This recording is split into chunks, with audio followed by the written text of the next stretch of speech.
अब देखिए question number 2 जो है ना ये और आसान है। देखिए कैसे आसान है। अब देखिए यहाँ पर कह रहा है ना कि क्वेश्चन नंबर 2 में कि आकृति 8.13 में देखिए, आकृति 8.13 में देखिए। तो देखिए आकृति यहाँ पर 8.3 है। तो चलिए आकृति 8.3 में क्या कह रहा है, एक समकोण त्रिभुज बनाया हुआ है, एक समकोण त्रिभुज बना दिया है, एक समकोण त्रिभुज,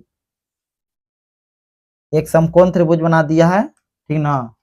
अब देखिए जिसका ये कोण जो है ना 90 डिग्री का होता है, तो वही करता है। तो इसमें देखिए नामकरण ए बी सी नहीं देंगे, इसमें नामकरण पहले से दिया हुआ पी क्यू और आर, पी क्यू और आर, जरा में क्यू एगो समकोण है तो समकोण के 90 डिग्री, समकोण के सामने वाली भुजा क्या कहलाती है, कर्ण कहलाती है, ठीक है। अब देखिए इसमें क्या क्या मान दिया हुआ, यानी पी क्यू बराबर दिया हुआ 12 सेंटीमीटर, पी और क्यू बराबर दिया हुआ 12 सेंटीमीटर, ठीक है।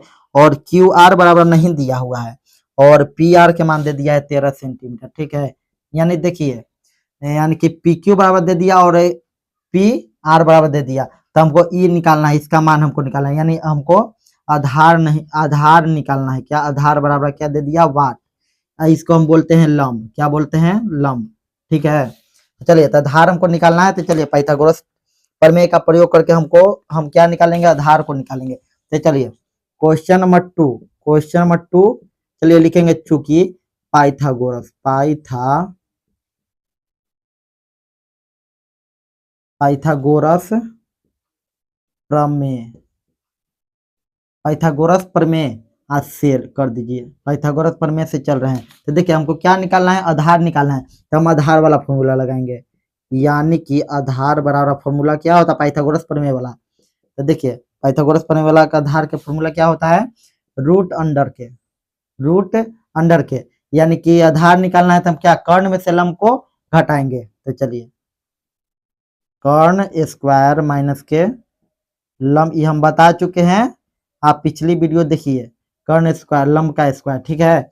यानी कि देखिए रूट अंडर चढ़ा दीजिए क्या, यानी कि इसका मतलब यही है ना कि हम पी आर में से घटा दिए हैं पी क्यू, यानी कि कर्ण कितना है, कर्ण पी आर, तो यहाँ लिख देंगे पी आर, समझाने के लिए लिख देना है, कोई दिक्कत नहीं, नहीं लिखेगा तो दिक्कत नहीं है, लिख देना है समझाने के लिए। पी आर का स्क्वायर हम लिख सकते हैं पी क्यू का स्क्वायर, पी और क्यू का स्क्वायर। अब यहाँ देखिए, यहाँ देखिए एक बात, तो पी आर का स्क्वायर, यानी कि पी आर कितना है, P R P R P R P R है 13, तो 13 का स्क्वायर कर देंगे, ठीक है, माइनस अब पी क्यू कितना है, पी क्यू है 12, तो 12 का स्क्वायर कर देंगे, ठीक है। अब देखिए यहाँ तो 13 का स्क्वायर होता है 169 माइनस 12 का स्क्वायर होता है 144। अब देखिए अब 169 में से 144 के घटाइएगा तो रूट अंडर के कितना आएगा, 25, कितना आएगा, 25 घटा के देखिए 9 में से 4 गया तो 5,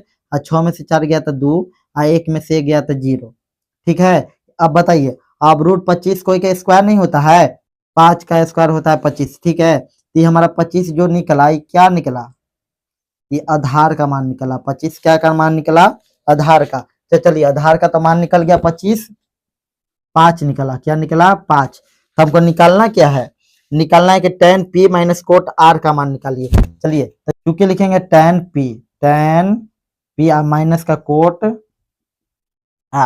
आप p और r देख के सब गड़बड़ाइएगा ना, सभी बच्चे p और r का मान देख के गड़बड़ा जाते हैं, tan का तो मान याद ही है और कोट का, लेकिन p और r दे दिया तो गड़बड़ाना नहीं है, हम बता चुके हैं पिछली कक्षा में, पिछली वीडियो में मैंने बता दिया है, बस देखते रहिए, कुछ नहीं करना है। अब देखिए यहाँ पर पहले tan का फॉर्मूला बताइए क्या होता है, यहाँ देखिए tan का फॉर्मूला क्या होता है, tan का फॉर्मूला होता है क्या, p बटा b, यानी कि लंब बटा आधार, लंब बटा आधार, तो यहाँ लिख देंगे लंब बटा में आधार, ठीक है, माइनस, माइनस है तो माइनस, यहाँ तो माइनस। अब कोट का फॉर्मूला क्या होता है, तो tan का उल्टा कर दीजिए कोट, तब b बटा में p हो जाएगा, यानी कि आधार बटे में लंब, आधार बटे में लंब। यानी यहां से भी देखिए ना, देखिए tan का उल्टा ना होता है कोट, तो tan का होता है लंब बटे आधार, तो कोट का उल्टा हो गया कोची, आधार बटे लंब, ऊपर चल गया। अब यहाँ देखिए अब मान इसका बैठा दीजिए, मान इसका बैठाइए, क्या होगा मान, यानी कि हमको tan p यानी p के सापेक्ष देखना है, यानी p के सापेक्ष देखिए, p के सापेक्ष वाली भुजा क्या कहलाती है, लंब, तो लंब कितना है 5 हो गया, लंब कितना हो गया 5, लंब के जगह पे 5 लिख देंगे। और आधार, आधार ही लंब है तो ये आधार 12 हो जाएगा, कोई दिक्कत नहीं, नहीं है दिक्कत। अब बताइए, अब कोट आर, अब आर के सापेक्ष देखना है, तो आर के सापेक्ष कोण के सापेक्ष देखे तो ये हो जाएगा लंब, क्या हो जाएगा लंब, तो लंब हो गया 12।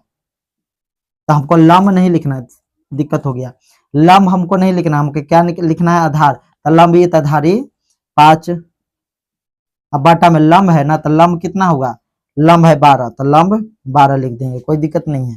अब यहाँ देखिए, तो बोलिए 12, 12 का एलसीएम लेंगे तो 12 आएगा, क्या आएगा 12, 12 में 12 एक बार में आता है तो एक में 5 से गुना कीजिए तो 5 आएगा, माइनस 12 में 12 एक बार में तो एक में 5 से कीजिएगा तो 5 आएगा, ठीक है। तो बताइए 5 में से 5 गया तो 0, अब बट्टा में 12 हो गया। अब बताइए कोई भी ऐसी संख्या से 0 में अगर भाग लगाइए ना, कोई भी संख्या से 0 में अगर भाग लगाइएगा ना, तो आंसर इसका आएगा 0, यानी आंसर हमारा आ गया कितना 0। चलिए इस प्रकार क्वेश्चन नंबर 2 सोल्व हो गया बहुत ही आसान तरीके से।